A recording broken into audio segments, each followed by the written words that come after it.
আসসালামু আলাইকুম। সবাই কেমন আছেন? আমি আছি, আলহামদুলিল্লাহ ভালো আছি।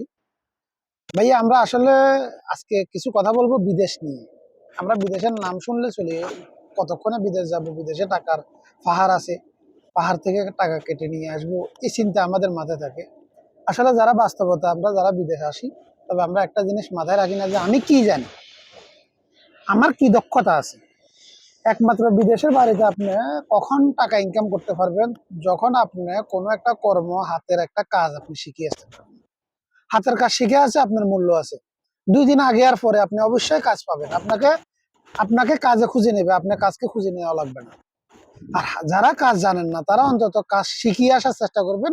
এভাবে আসলে দেখেন সৌদি আরবে এখন বর্তমানে মানুষ আসি ঠিক মতো খাবারও পাচ্ছে না। তার কারণ হচ্ছে যে হাতের কাজ নাই।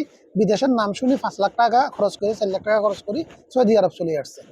আমি মনে করি যারা আসবেন তারা ফোর সিলিং এর কাজ, তারপরে প্লাম্বারের কাজ, ইলেকট্রিকের কাজ, হ্যাঁ, গ্রিল ওয়ার্কশপের কাজ, হ্যাঁ, মোটামুটি কিছু একটা কাজ, কোনো একটা কাজ যেগুলা আপনার বেশি চাহিদা আছে, বিল্ডিং লাইনের মেশনের কাজ, হ্যাঁ, যারা আমরা রাজমিস্ত্রির কাজ বলি, যারা ড্রাইভারি বিশেষ করে একেবারে কোনো কিছু জানেন না আপনি, অন্তত বাংলাদেশ থেকে ড্রাইভারিটা শিখিয়ে আসার চেষ্টা করবেন। তাহলে অন্তত একটা কপিলের বাড়িতে আপনার কাজ যদিও নেন, আপনার 2,000 টাকা 2,500 টাকা আপনাকে স্যালারি দিবে।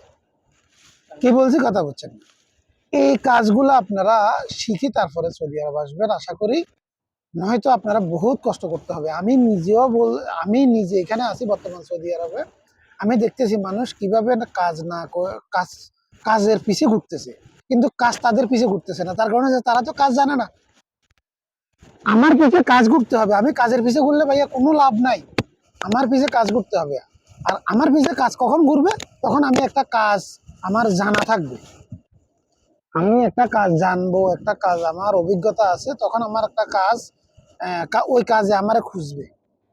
আশা করি ভাইয়া আপনারা কথাটা বুঝছেন। আগামীতে বিদেশ আসার আগে আমরা সবাই এই জিনিসটা মাথায় রাখবো যে অন্তত ভালো কোনো কিছু একটা হাতের ছোট্ট ছোট্ট একটা কাজকে আমরা হাতের কাজ হিসাবে এটা শিখিয়ে আসবো।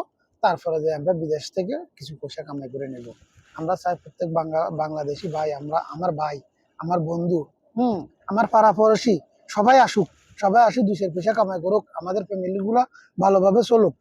এটা আমরা সবাই চাই, কিন্তু ওইটা করতে হলে আমরা আগে সর্বপ্রথমে কাজ, আগে পিছে যাই কিছু বলি, কাজকে আমরা প্রথম গ্রাহ্য করতে হবে। আমরা একটা কাজ দেশ থেকে শিখে আসতে হবে। এই কথাটা মাথায় রাখি আগামীতে আমরা সবাই আশা করি বিদেশে চিন্তা ভাবনা করবো। ওকে, ভালো থাকেন। আসসালামু আলাইকুম।